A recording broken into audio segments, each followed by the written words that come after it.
Dr. Nancy Polushon is a faculty member in the Graduate Education and Leadership programs at Northeastern University and a Special Academic Officer to the Dean of the College of Professional Studies and Vice President, Professional Education. Nancy has taught and held leadership positions at Simmons College, San Jose Evergreen Community College and Stanford Graduate School of Business. She worked with Kaleidoscope Course Initiative, a Bill and Melinda Gates Foundation funded project. So thank you, Nancy.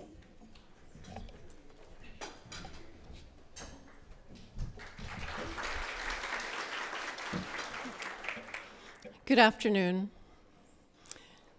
This is my very first visit to Melbourne, and it's beautiful. You should be very proud. And I arrived yesterday. I think it was yesterday.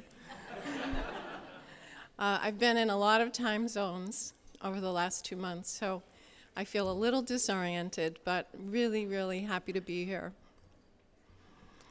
It's my honor to present our afternoon keynote speaker, but I do want to take a few moments, an opportunity to express appreciation of the expanding partnership between our universities, Swinburne and Northeastern. As discussed this morning by Jeffrey, it's a very valuable, important partnership. And it's my role to bring greetings from the Dean of our college and also to speak on behalf of my colleagues at Northeastern who have done groundbreaking work to get this partnership off the ground. And I'd actually like to ask them to stand, Dr. Leslie Hitch and Rick Arrowood.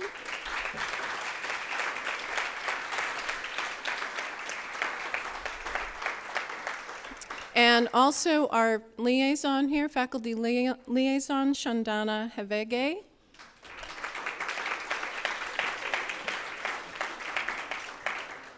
My job at Northeastern as special academic officer, I have a 3-word job description. I've been dreaming of this my entire career. It's to advance strategic initiatives. And I do so within the role of sitting on the full-time faculty.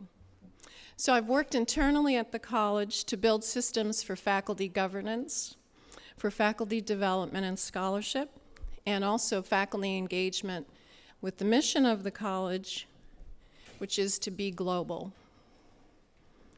For me, I've had a very long career in higher ed leadership, but always within the United States.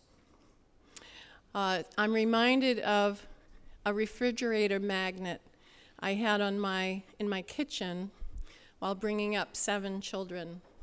Be the change you wish to see in the world. And I'm delighted to say my children lived that. And so when I told them this summer that Mommy was going to Vietnam for 4 weeks, I reminded them of the magnet because I voluntarily took a teaching assignment there to teach ethical leadership, gently nudged by Dr. Hitch and Mr. Arrowood. It was certainly a life-changing experience. I have not yet processed it. And I realized I could not advance this strategic initiative at Northeastern without living that experience. And so I spent 4 weeks in a heightened state of what Christian earlier called vulnerability. And today's proceedings are certainly going to help me process that. One of the points discussed today had to do with compassion. And my impressions of our afternoon keynote speaker, Rowan Lawson, very much tie in with that discussion we've had today. I've only met Rowan twice, once through social media. While I was on my flight to Ho Chi Minh City, I emailed him through LinkedIn. And then I met him today. But in a short time, I could see he's a man of compassion. And compassion is what has driven more than 20 years of global business experience in marketing and business strategy for international firms, including Bose and Kodak, among others. He is in his hometown. And ironically, we're meeting here in person, but we both live in Boston, about 20 minutes from one another. So I feel like I should have a T-shirt on. I'm a neophyte global freak. So after meeting here, it is my great honor to introduce Rowan. He reminds me of the refrigerator magnet. Be the change you wish to see in the world. He has much to share with us about his experience, and I'm very pleased to present him.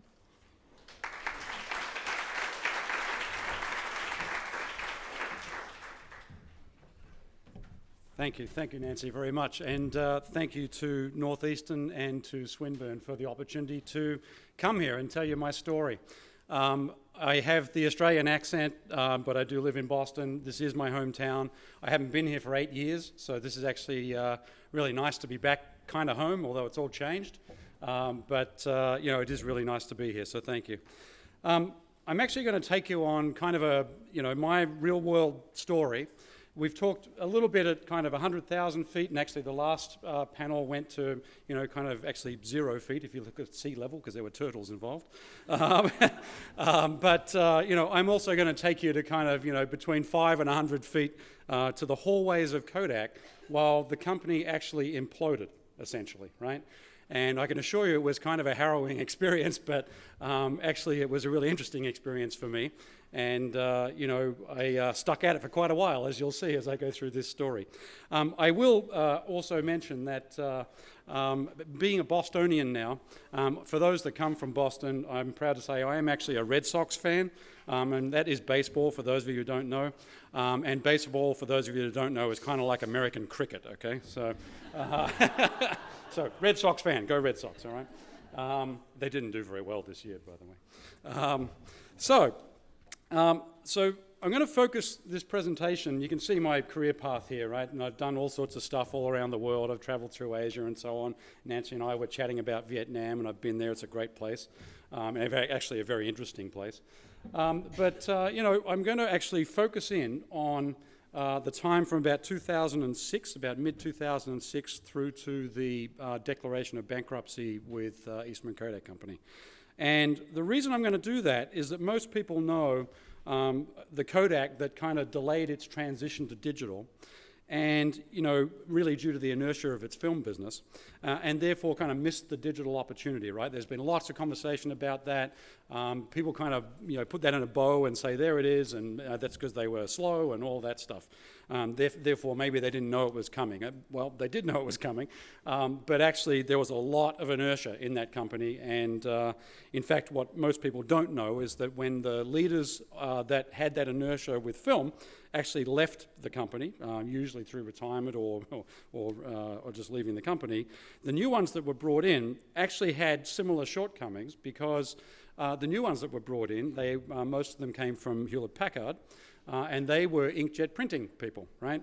And their view of the world was, so in the film world was film will never die. And I was a digital guy, right? So film will never die. I can't believe that'll ever die, so life is great, right? Well, they kind of died, and they went away, right? And then we got the HP guys, right, and gals, and very intelligent people, but they came in with 20 years or more of experience with inkjet printing.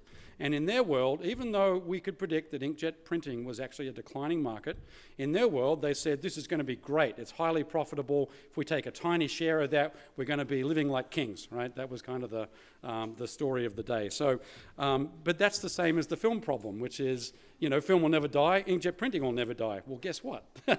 Got news for them, right? So this is really a story about, not really just about me, it's about the team that I worked with and had a great pleasure of hiring in many cases.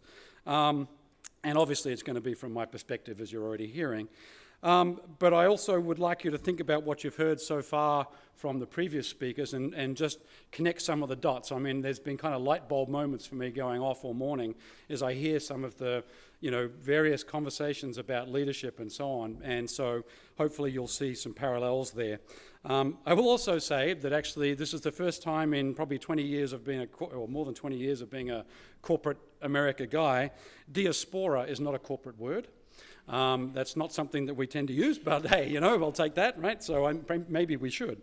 And I was proud to hear the word stuff-ups, and for those of you who are from Boston, that translates to mistakes, just so you know. All right?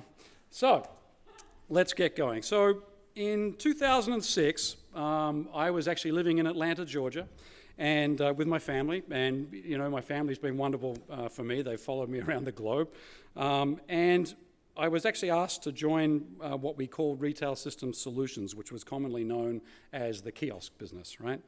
And the reason I was asked to join it is because the company wanted to turn that business, which was essentially a hobby, into a real business.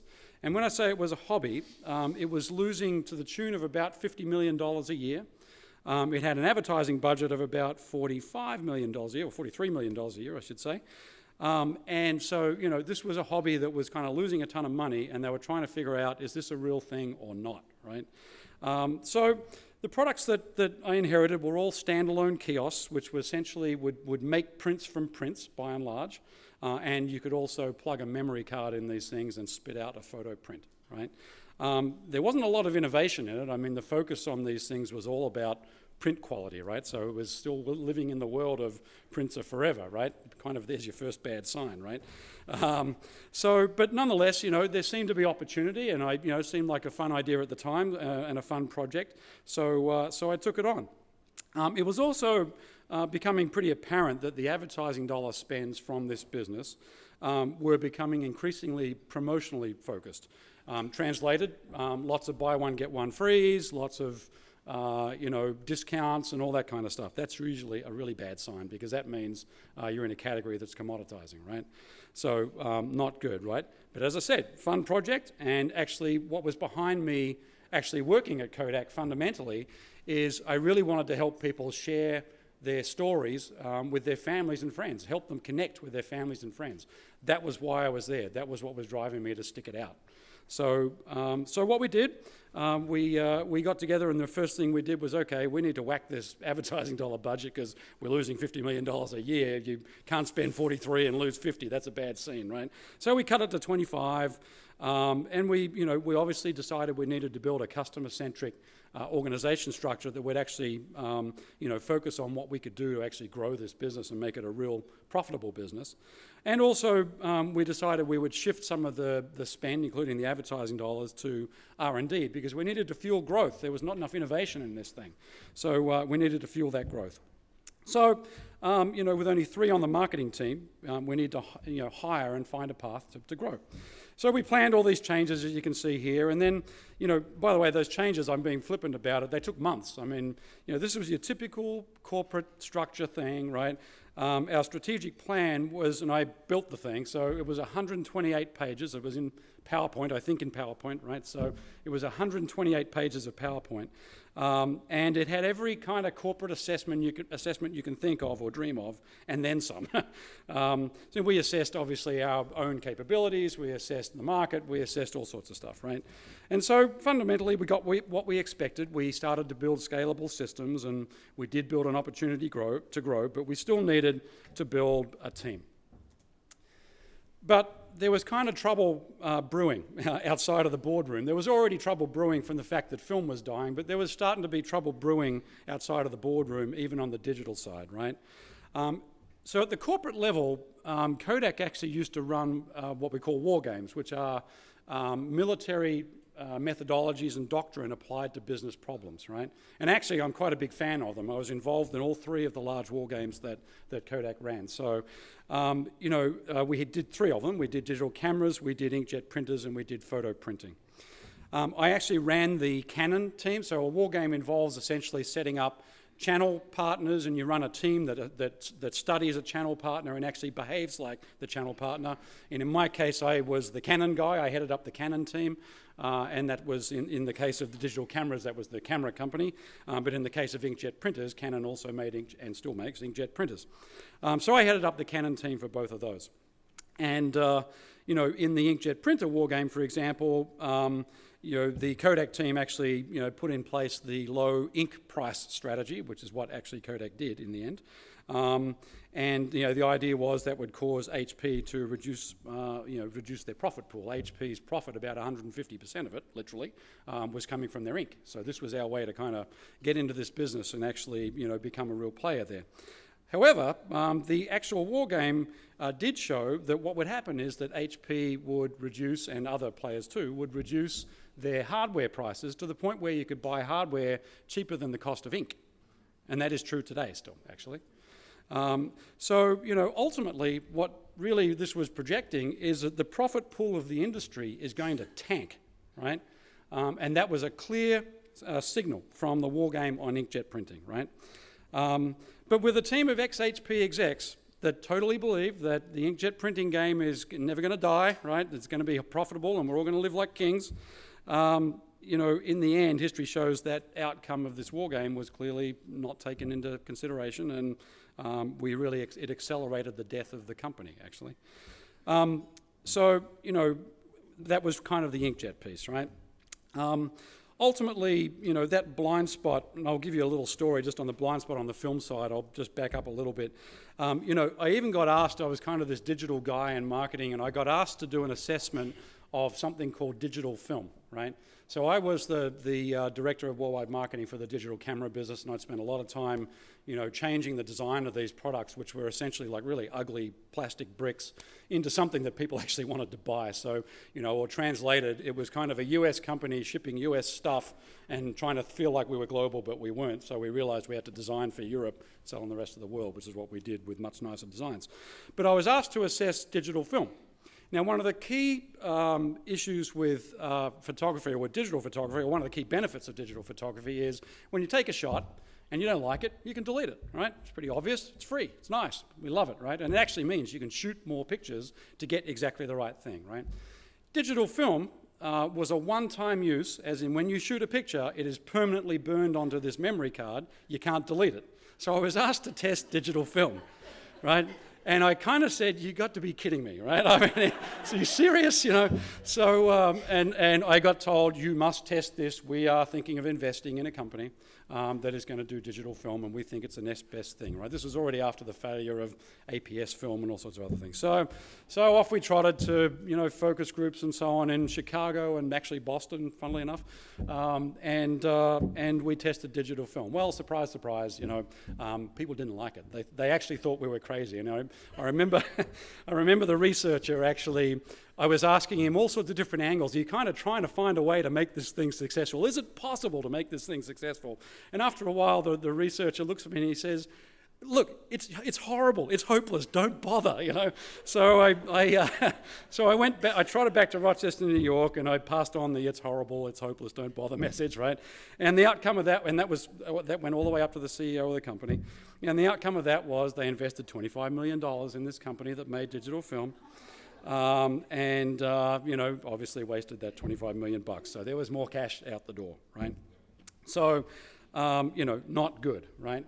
So, at the end of the day, these war games were fun, and we got great predictions out of them. In the photo printing world, I headed up the Walmart team. So I had worked with Walmart and with Best Buy and so on in the United States. So I headed up the Walmart team. I knew them pretty well. Pretty tough company to actually be a supplier for, but I knew them pretty well. And we played that absolutely by the book, as we were meant to do in that arrangement, in that war game. And I kind of won, if you call it winning being a good thing, I won the war game, right? By winning the war game, what that meant was we proved to the leadership team that the profit pool of photo printing was actually going to essentially go to retailers as they traded one supplier off against another, commoditizing the category, and therefore, again, no profit pool in the end, and kind of death and destruction for photo printing, right? So my team and I, after winning this war game, we were all pumped up about winning the war game, and then just kind of like, I'm not sure this is a really good thing. We were called into the CEO's office, and he gave us a grilling, and then some, right? He told us he didn't think that we'd played it fairly. We had all of that, right? Why did you do that? Did you play it correctly, etc.? So we were there for, actually it was a couple of hours, and it was a pretty uncomfortable meeting, I'd have to say. We played it fair, and we told them how we got there. And in the end, he kind of pointed out the window, And this is on the 17th floor of the Kodak office, which has a view outside of Rochester, New York. And you can see over 1,000 acres of manufacturing facility from the windows of the CEO's office, right? He pointed out the window, it was a true story, he pointed out the window and said, well, what the heck am I supposed to do with that? And he's pointing at the manufacturing facility, right? And one of the guys I was working with, who is a friend of mine today, sort of said, well, manage for cash, you know? And so what else are you going to do, right? So after that, you know, there were price increases and so on the paper business there. But, you know, I still thought I could save the company because I was this digital guy in kind of an analog world. And I guess like a bad relationship, I figured I could kind of change this company, right? I really did. I'm kind of crazy now, but I really did. So, you know, we kept going, and I kept wanting to help people kind of share their stories and connect with their family and friends. So back to Retail Systems Solutions, so zooming back into the kiosk world, right? So one really neat thing about the ex-HP crew that came in was that they had a really strong desire to ramp up the marketing team strength at Kodak. And so I was asked to represent, as the head of marketing, to represent the RSS, or Retail Systems Solutions, or otherwise known as the kiosk business, on a small team of managers, and, you know, together with a, surprise, surprise, an ex-HP-based consultancy group, right? And so we structured and trained and built our plans and all that kind of stuff. And we decided that we were going to build a structure that would have no more than 2 levels inside the organization. So it was going to be really wide and really flat, right? And the reason for that is that we wanted to make sure that we were as agile as all get out, right? So the bad news was that using the methodologies of these ex-HP consultants, who were actually great people, they were very sharp people, their model told us that we needed 45 marketing people, seriously, right? And we were kind of looking at the financials of that, just saying this just isn't going to cut it, right? So, so the GM and I decided we would actually would be willing to go to 23, which was a big marketing team. And that was absolutely against the wishes of the consultants, and was absolutely against the wishes of the senior management of the company. But we did it, thankfully, and it was the right thing to do, as history showed. So it came time to hire. And Kodak was constantly laying off people. This was a layoff machine, right? So, you know, we were forced to look internally. We couldn't go externally to find what we wanted. We had to look internally. So, you know, the GM and I of the kiosk business spent literally weeks building our attack plan. And this is kind of what's not meant to happen when you're doing restructuring, but we did it because we really wanted to make sure we had a winning team that could actually change the game in this business. So we spent weeks assessing the people that were about to go into a ranking process, which is a death and destruction scenario for anybody that's been to a ranking process. It's awful, because what happens is your name goes into a pool and people sit in a room and they judge whether you've got the skills the company needs to move forward. And if you don't, you get ranked out, and you get a package if you're lucky, and you're out of the company and you're looking for work. So it's a death and destruction scenario. So we actually selected what we were looking for. We had kind of the top people we wanted, and we had the number 2 people we wanted, and so on. And again, you're really not meant to do that in this ranking process, but we did it because we really wanted to have the best team. And the outcome of that was I did get about 90% of the first choices that I was looking for, and I'd been at Kodak long enough where I knew a bunch of these people, so I kind of had a good idea what I wanted. And I did get my second choices actually filled the last 10%. So we managed to pick what I would describe as the dream team, actually. And the really neat part about doing what we did was I was actually able to sit down with every member of that team, the 23, and I could tell them, and it was true, I would look them straight in the eye and say, we picked you because you're the best of the best, right? That's why you're here. We're going to make a difference. We're going to change this business to be the best of the best. And we're going to be, you know, generating profitable growth. And it was pretty motivating for these people. Rochester's a small town, for those of you who don't know it.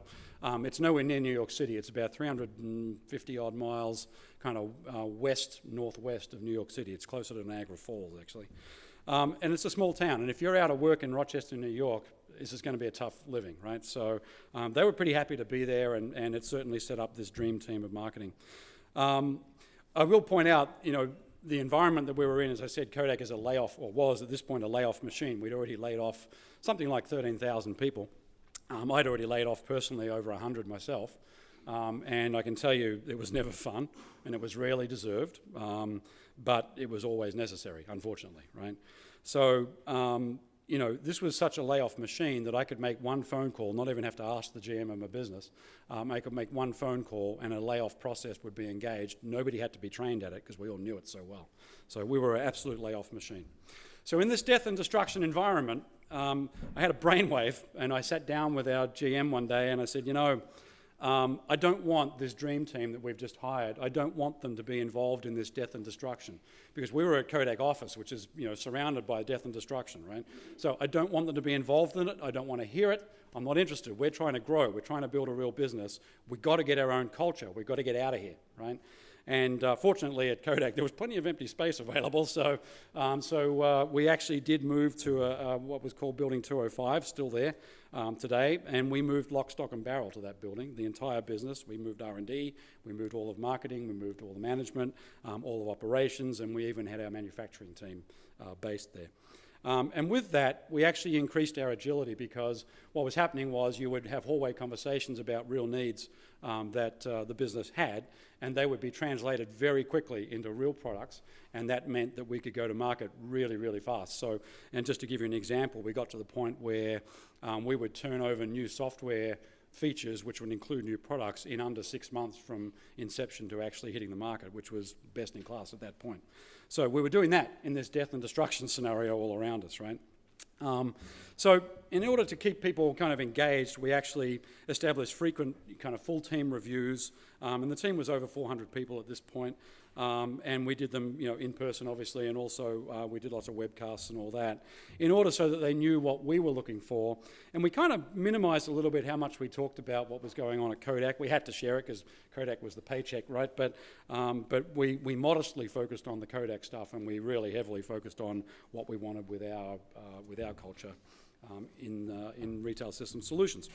So back at the corporate level, there was increasing desperation occurring.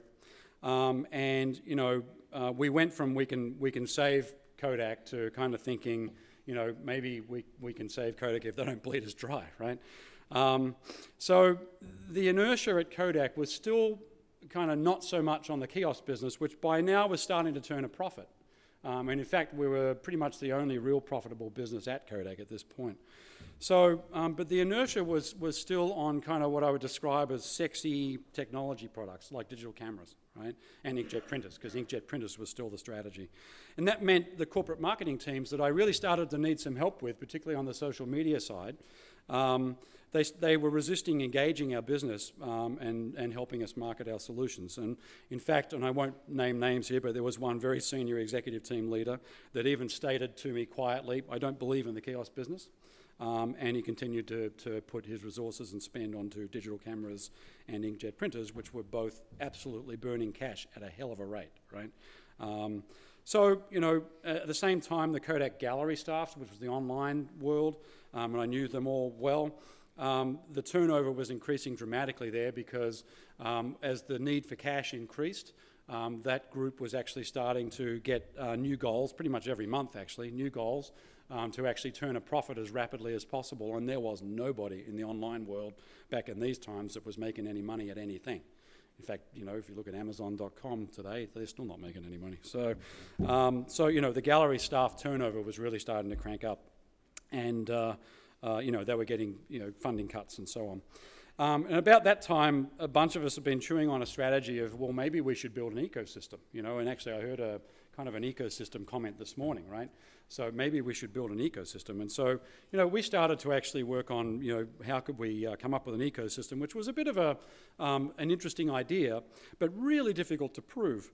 So we figured there was maybe enough time to invest to get this done. But ultimately, the crew that were driving all the money, and the company invested, actually in the end, almost $3 billion into the inkjet printing business. You know, they were desperate to fund that business, and they decided that it wasn't just a bad idea, but to them it was a stupid one because it wasn't aligned with building the inkjet printer business, even though we told them that it could, right? So, and fundamentally, and this is your classic example of management and not leadership, you know, the quote is, and I remember this very well, if you can't show me with certainty how much money we're going to make, stop wasting my time, right? with hindsight, that was already a silver bullet mentality. Clearly the cash was starting to disappear, and that should have signaled that to me. But like a bad relationship, I thought I could go change Kodak, right? So I kept going. Let me back up. So, that year, the leaders from the consumer marketing team were actually called together to a dinner meeting, which we each had to personally pay for because the cash was disappearing. And it was at a public restaurant in Rochester, New York. And I had enough connections at Kodak. I'd figured out that the senior executive that was at that meeting was going to beat the hell out of this team. It was clearly the plan. I knew it was coming. And I'd kind of, at this point, I was starting to become the recalcitrant guy from Kiosk, So I figured, I'm not going to play this game. I'm not interested in this game.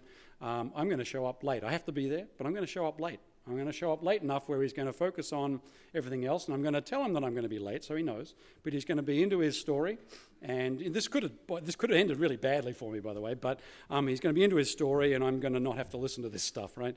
So it worked out to be pretty good, actually. So I wasn't the focus of his attention by and large. But at the dinner, the marketing team, and these are all the senior marketing leaders from Kodak, were told, and I quote, "You're the worst marketing team I've ever worked with," end quote.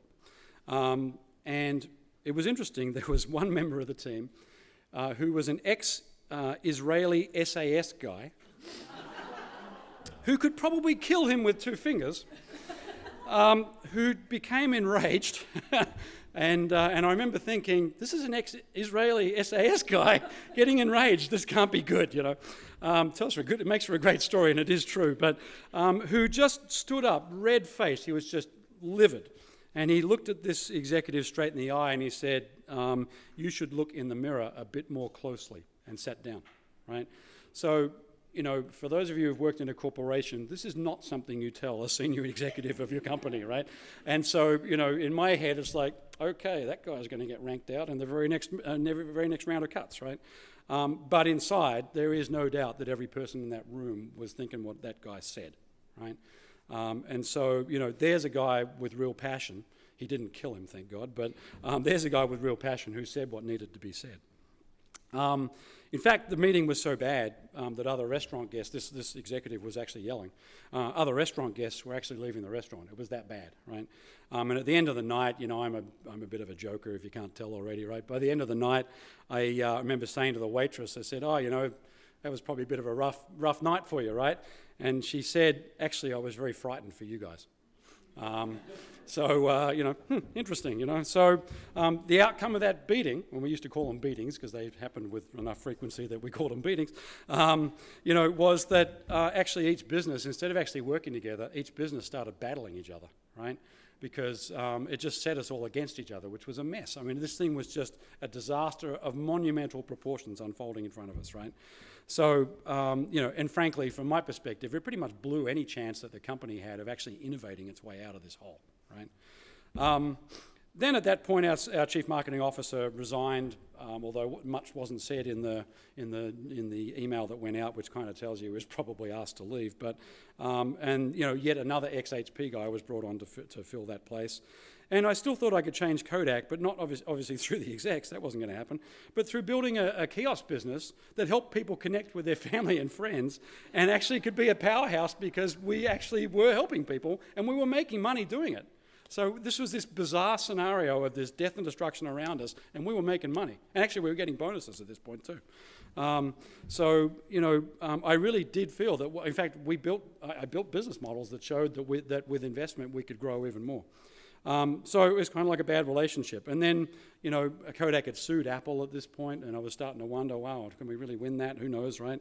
And then, just to cap all this off, there was a town meeting with the CEO at about that time where, as the cash was starting to dry up, he kind of quipped that we'll probably have to sell the corporate jets, right? It was a quip. He was kind of kidding, and actually the staff all applauded, right? So he'd kind of lost the staff about this point too, so it was bad, So, but, you can see here already there's lots of things going on, and like anything, at dinner last night I was chatting about, how chaotic actually corporations really are. So it's nice to, you can put a bow around things and say, oh yeah, this was due to this one thing and so on. The truth is that That's all just not true. The truth is that corporations are chaos. They just are chaos, right? People don't know what they're doing half the time. Some do, but they kind of don't, you know. And it's really, it takes leadership to actually bring teams together and actually have them to do something exciting and actually win doing it. And thankfully, in my case, I was lucky enough to have a great team, and we were winning in this disastrous environment. So, back in RSS, Retail System Solutions, we actually discovered that premium products, what we called storytelling products, were growing. They were growing about 26% a year. And these are actually really high margin products. They're exceptionally high margin, both for the retailers and for Kodak. We actually refined our product set and the user experience on the kiosk to really focus on those, and you'll see that still today. If you're in Australia, go to Officeworks, you can see that still today. And if you're in the US, if you go to CVS or Target, you'll see it there. And we also de-emphasized the 4x6 prints, which was kind of where this business came from. We completely de-emphasized that. And at the same time, there was huge growth of Facebook and social media occurring. And so we launched, very quickly actually, we launched the first Facebook connection at retail, and I was starting to get more into business development at that point. So I had contacts at Facebook, and we were working with them, and we connected our systems to Facebook. So you could go into a retail store and log into your Facebook account, pick a picture that you'd taken and post it on Facebook, and actually go make prints or photo books or whatever, or greeting cards or whatever you want to make out of that. We also were working with American Greetings at the time, which is one of the 2 largest greeting card companies in the world. For those of you in Australia that don't know, John Sands is actually owned by American Greetings. So, and then, we continued to keep our separation from the corporation, and that kind of made other businesses a bit suspicious of us, but it kept our staff motivated. It absolutely kept them with their head in the game and skin in the game, and we kept growing and hitting our numbers. We really did. But at about the end of 2010, I really did need the corporate marketing teams to pay a bit more attention, so I actually did relocate our marketing team. I thought it was going to be about a year. I relocated them back into Kodak office, into the death and destruction land, because I wanted the hallway conversations to actually end up with, people saying, wow, this is exciting because there's so much death over here. This is exciting. I can actually make a difference somewhere, right? Because when you've got a business that's dying and you kind of, no matter what you do, you can't make a difference, it's got to be one of the most demotivating things you can think of, right? So we thought this might be a good way to get the teams going, and in fact, it really did. We did get the social media team in particular going, and in fact, we ran a program on social media, and in about 2 weeks, we added about 500,000 likes from Facebook in 2 weeks, which back then was a really big deal. It was big enough that we had Mashable.com kind of called it out as a mover and shaker in social media, and actually even Facebook noticed it and said, wow, you guys really did something special there. So, we did do that, and it was very successful. And then after all of that happening, I discovered that Kodak, looking for cash, had gone and threatened Google and Facebook, and I had contacts at both, that we may sue them for patent infringement. So you can imagine how my conversations were like from a business development standpoint with those guys, right? They weren't real keen to talk to me anymore, and so, that was kind of a bit tough.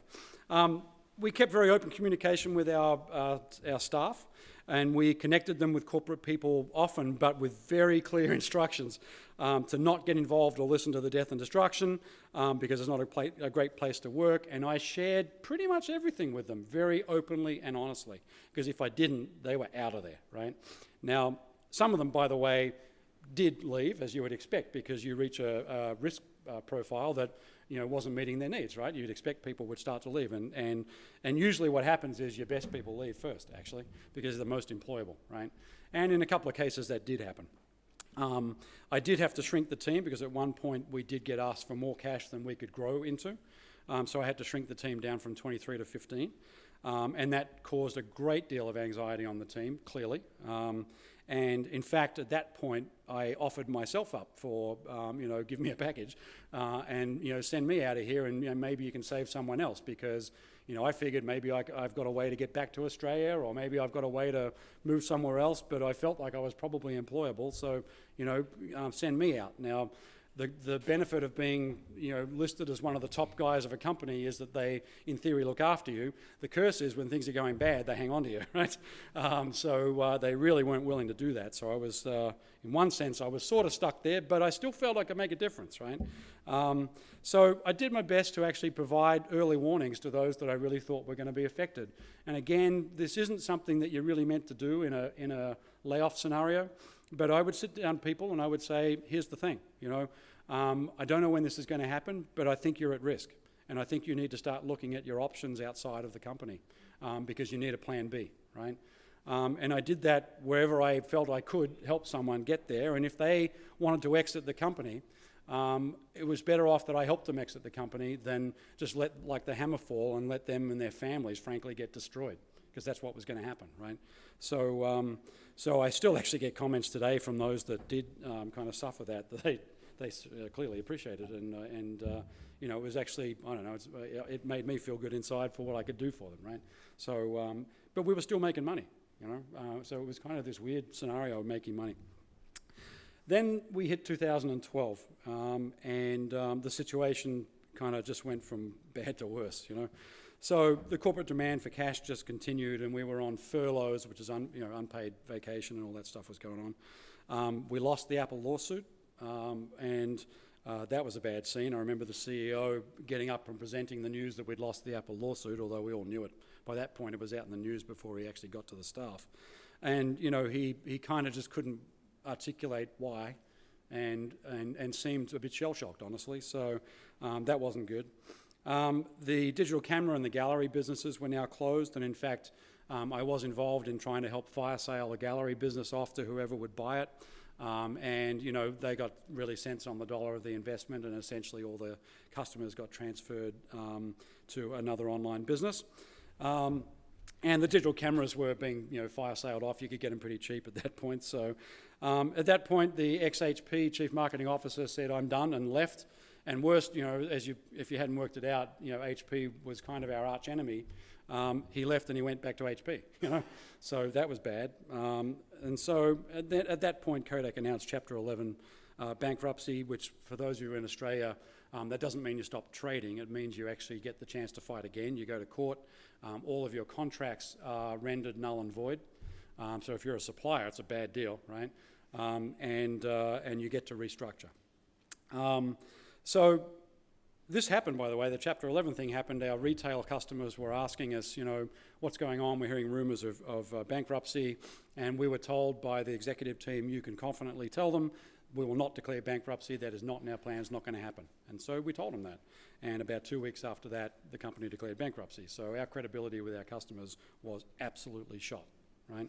And in fact, the general manager of the kiosk business resigned because of it, because she didn't feel she could face the retailers, because she felt that she'd lied to them, right? So, at this point, this is where you figure out who wins in bankruptcies, right?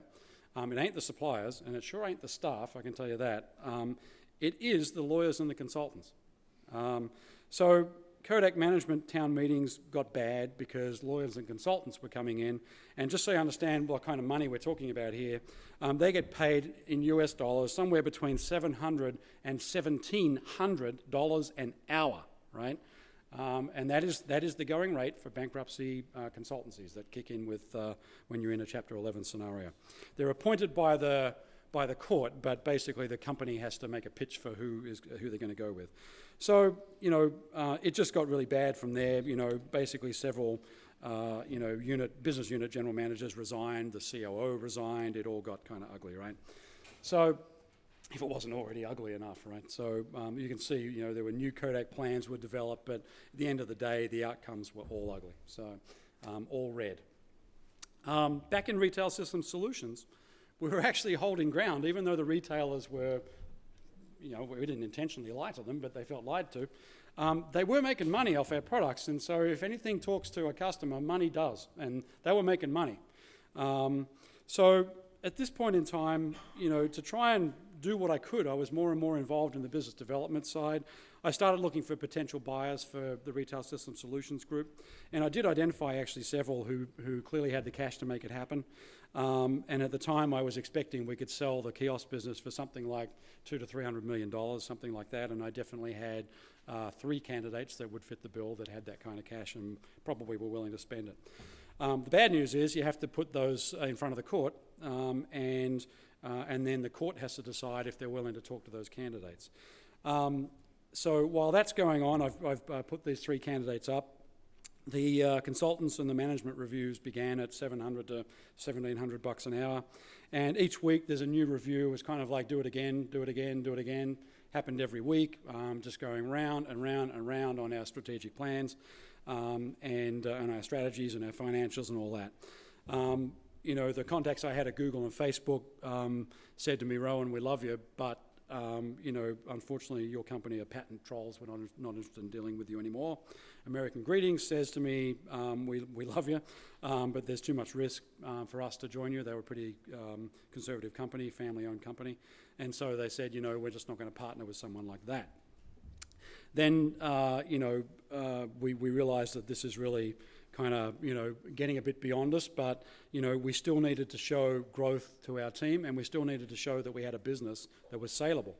And we had a gap in our portfolio, which was actually desktop software and mobile software. We had a gap, and it was going to take us probably 2 or 3 years to internally develop those technologies. So in the end, I hit the road, and I actually found a company in Silicon Valley, and we actually, believe it or not, in a Chapter 11 bankruptcy environment, I actually organised an acquisition of a company into Kodak for this kiosk business in order to try and give us a ramp out of this mess, right?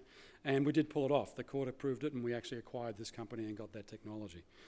So, you know, what we realised too, though, was we needed to focus and we needed to share very, very, very openly with the team, because if we didn't, they were all going to just stop. I mean, people just stall when things go bad like this, right?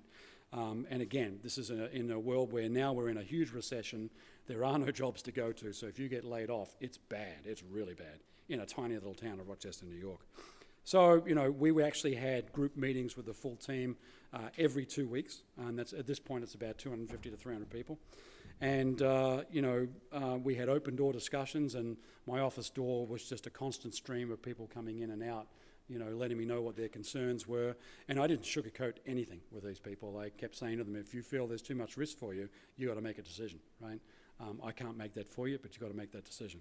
So, you know, we kept doing that. We went out of our way to share the wins that we had, and in fact, we won more business while we were doing this. We won Boots in the UK, which is a pharmacy group out of the UK, and a big one, actually. And at the same time, HP, our sworn enemy, who was trying to kill Kodak because we were attacking their inkjet printer business, decided they didn't have the stomach anymore for the retail printing systems groups that they had, and so they actually exited the business, leaving Walmart in a real spot because they had won Walmart. So that caused us actually to celebrate. We had a little celebration there. You know, it's okay, we won that. You know, we've survived that storm. They were kind of our worst enemy, really, other than bankruptcy, I guess. You know, at this point in time, the leadership team and the staff, you know, all kind of stayed pretty professional. Nobody seemed to be getting openly upset, even though the risk had absolutely gone off the charts, right?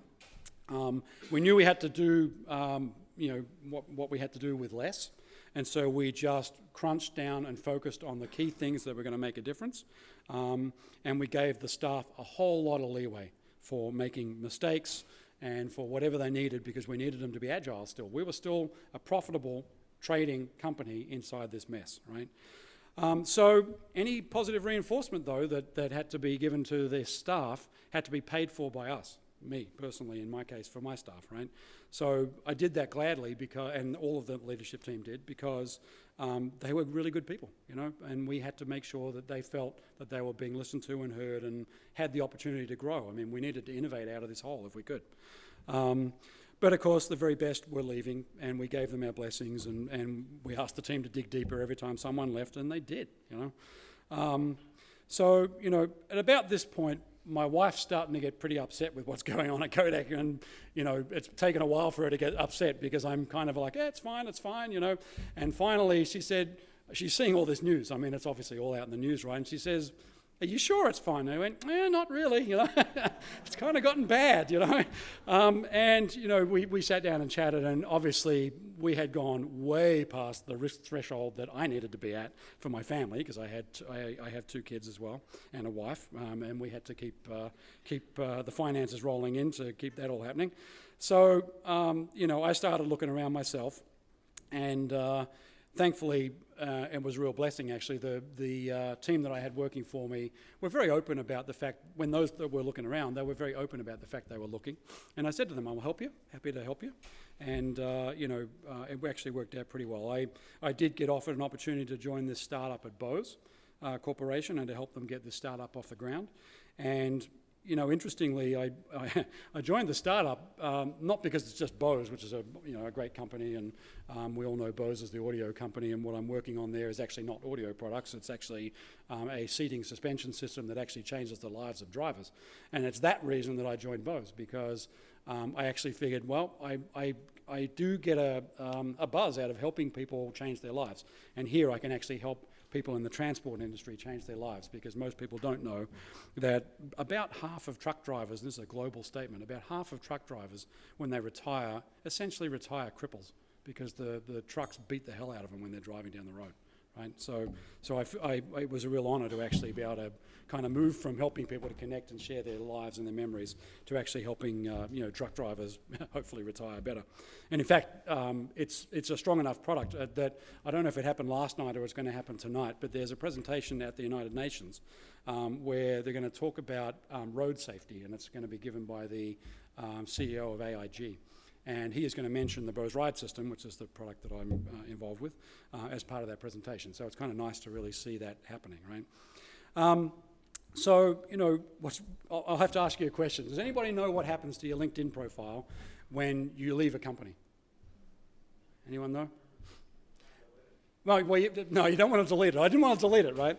What happens is you become one of the top 1% activity people in LinkedIn, because what happens particularly when you're coming from a company that in the situation that Kodak was in, all of the people outside of the Retail Systems Solutions group suddenly want to actually kind of help.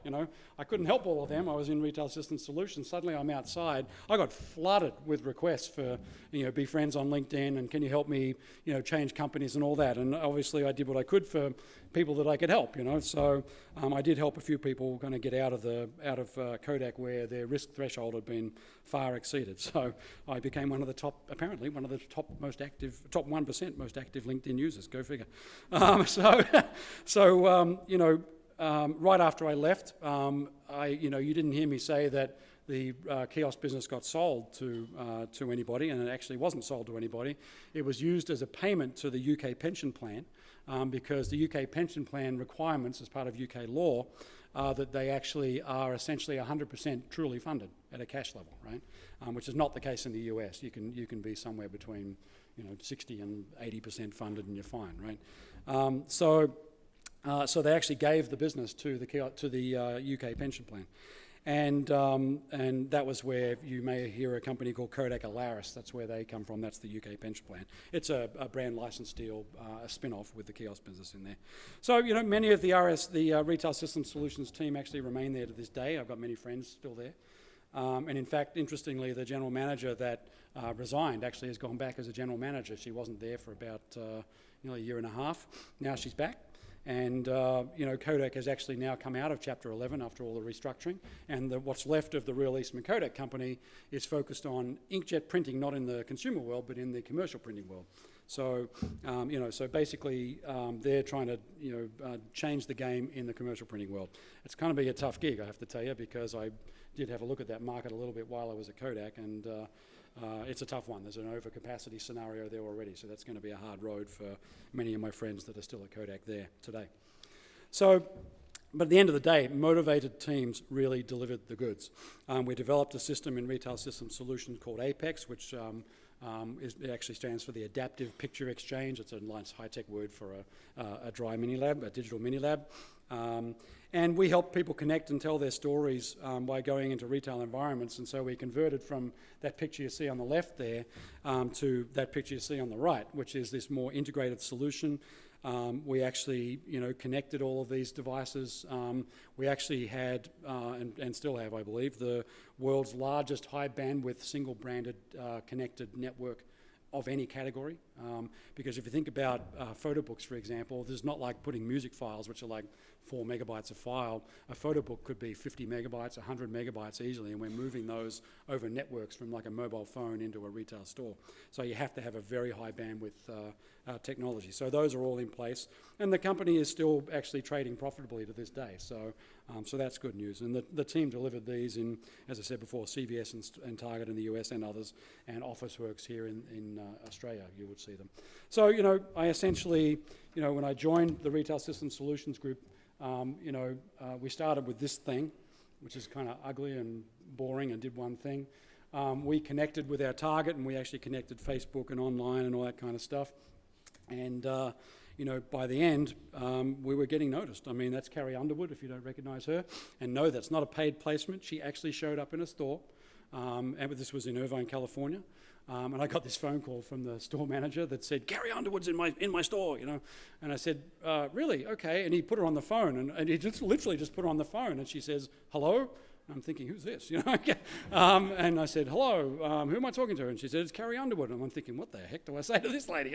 So anyway, I had a chat with Carrie Underwood, and I asked that store manager to take a picture, and that's the picture. So, in the end, I learned a ton over this experience. It was a harrowing experience, and I wouldn't change it for the world. I made a lot of friends, probably made some enemies too, I guess. I mean, I did not do all the time what the senior executives of the company were telling us we needed to do. But we really needed to be different, and we really needed to be agile, and we really needed to make our own culture. And that's what we did.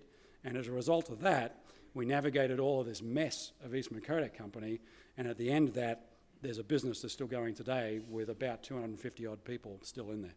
So that's my story, It's kind of a wild ride. That's my wild ride, I'm now a Bose employee. It's nowhere near as wild, I can tell you. It's a different kind of wild, I guess. But I think we've got a few minutes for some questions. So if anybody's got any questions, please call them out. I'll do my best to answer them. And if I can't answer them, I'm happy to follow up and find out. So we've got a question over here.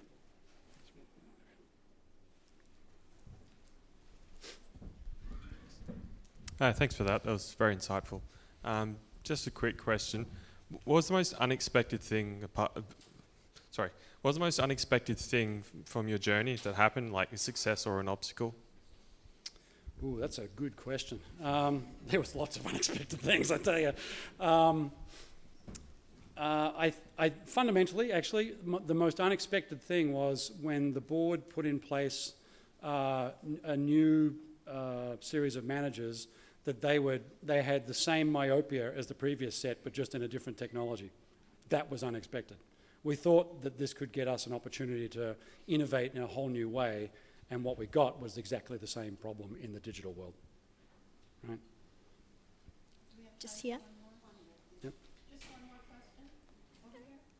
question. So how did you continue to feel positive about everything when obviously everything's falling down beside you? Yeah. That's an interesting question. There were times when you're clearly just scratching your head going, oh my God, this is a mess, At the end of the day, I think what kept us positive was kind of focus on the things you can change and try and ignore the stuff you can't, right? And there was a ton of stuff that I couldn't change, but there were things I could, so I tried to affect the things I could. And to its credit, and it wasn't just me, the leadership team of that kiosk business focused on the things we could change. And so all of that death and destruction around us, we just pushed it aside. And we tried to do what was right for the people by and large, And that brought a great deal of engagement, and that brought a great deal of loyalty that, as I said, is still there today. I mean, there's a ton of people still there today that haven't left, and groups still trading. So it's kind of it's kind of crazy, but you're kind of ignoring the death and destruction around you. I am a glass half full kind of guy.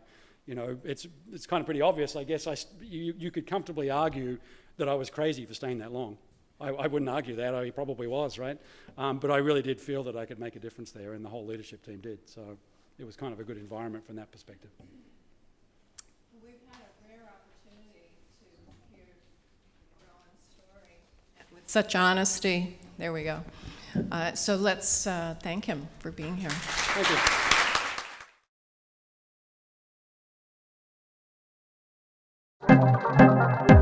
This has been a Swinburne production.